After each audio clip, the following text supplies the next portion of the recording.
was clear that demonetization was an ill-conceived move. It was an irrational decision. And it is now that 9 months have passed since this dramatic announcement was made. It's clear that demonetization, if it was meant as a monetary policy measure or an economic policy measure, it has clearly failed. Why do we say that? We say that because it has not achieved its three main goals. One was to put a stop to fake currency, the second was black money, and the third was digitization. Clearly the second one, which is black money, was the most important, and there's absolutely no evidence to suggest that that it has been able to deal with the problem of black money.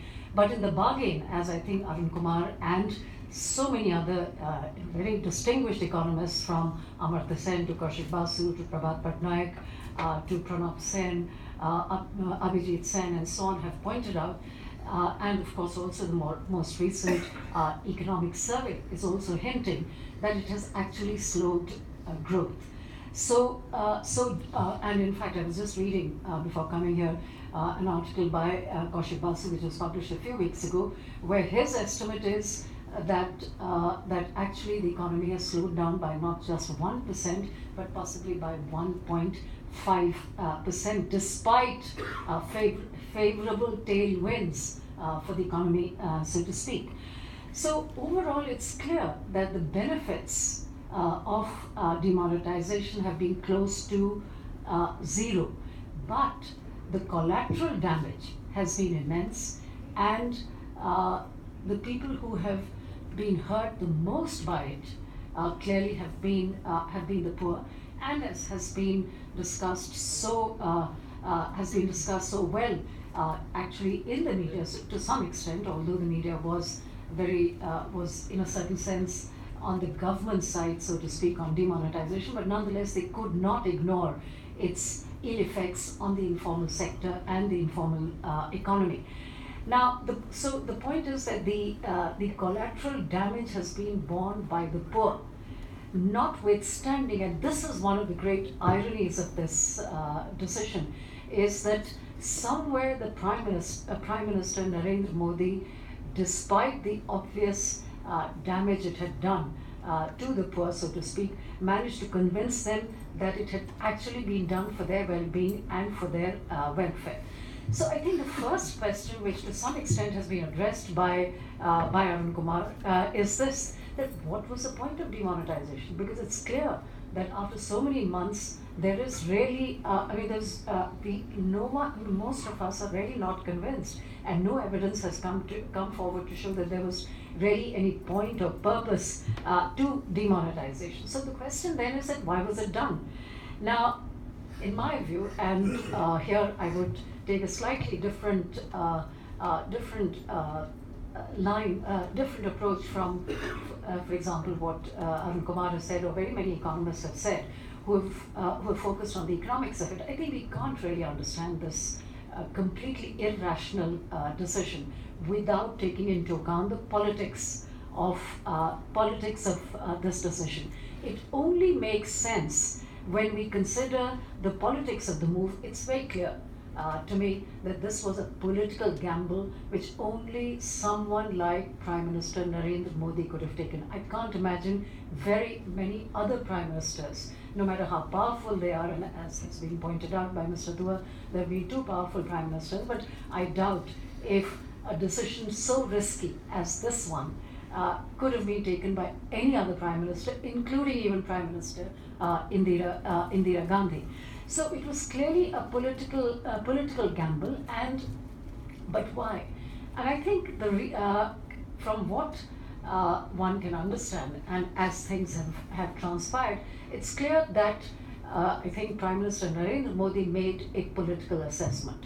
I'm not sure whether he was looking at the economics of the move.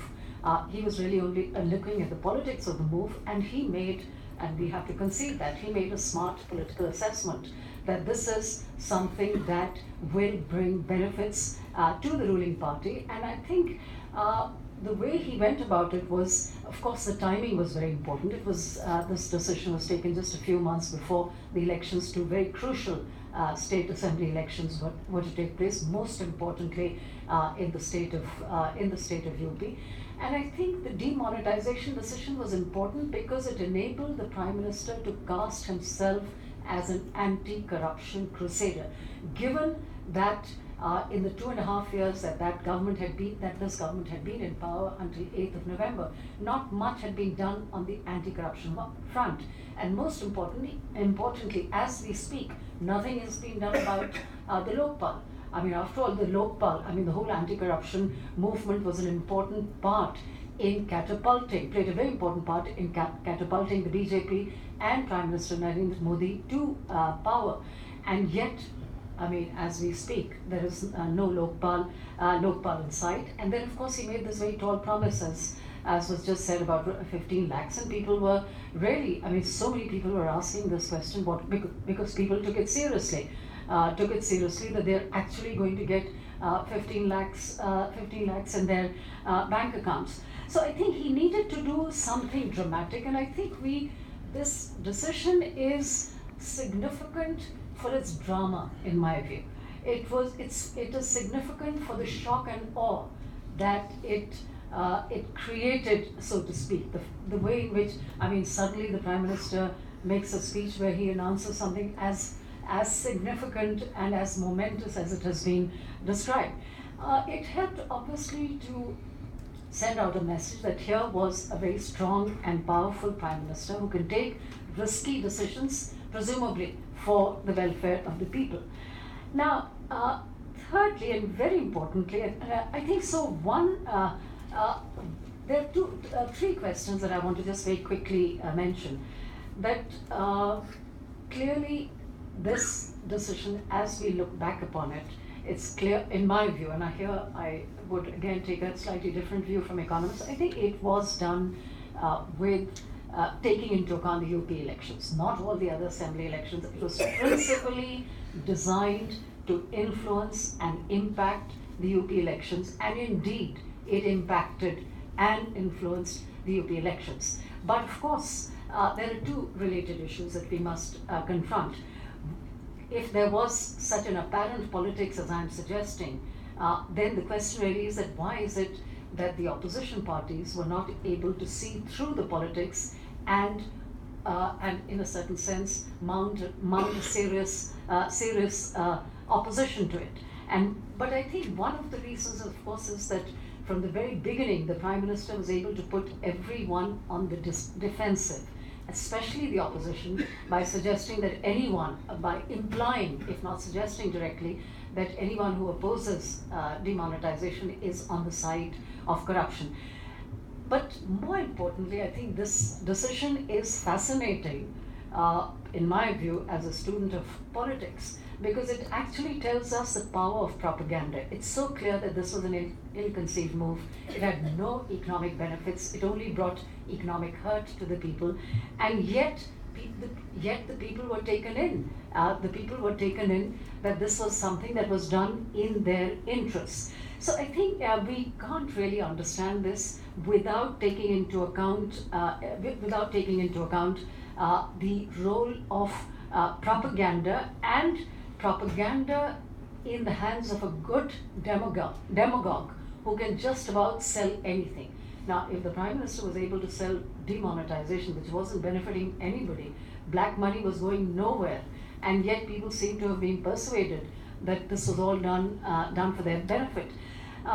And for people to be able to buy into this argument that this was all a moral crusade, I think it is clear that one of the reasons why this worked is that there is this sense of people bear a resentment towards those who are better off than them, and somewhere the idea that the better off, the more wealthy, are the people who really have money stashed away are going to hurt. I think that is somehow that worked. And finally, I think, in my sense, is that we in this country are obsessed with black money, with apologies to Arun Kumar, who's written 2 books and is about to publish a 3rd one. There's an obsession with black money in this country. Now, I'm not suggesting that black money is not a problem, But the kind of obsession that we have with black money suggests that actually this is the principal problem in India.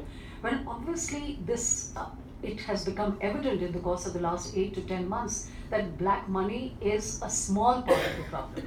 It's not as big a problem as we seem to think, but yet people are obsessed with black money. And if you actually overhear conversations of people in corridors or in a train or in a bus or whatever, or even if you're on a flight, most of the time people are really talking about corruption of others. They're talking about black money. So it is, as I said, black money is a national obsession, and Bollywood cinema, in my view, has contributed enormously. And its stories of good and evil and corrupt and of corruption have contributed to this obsession.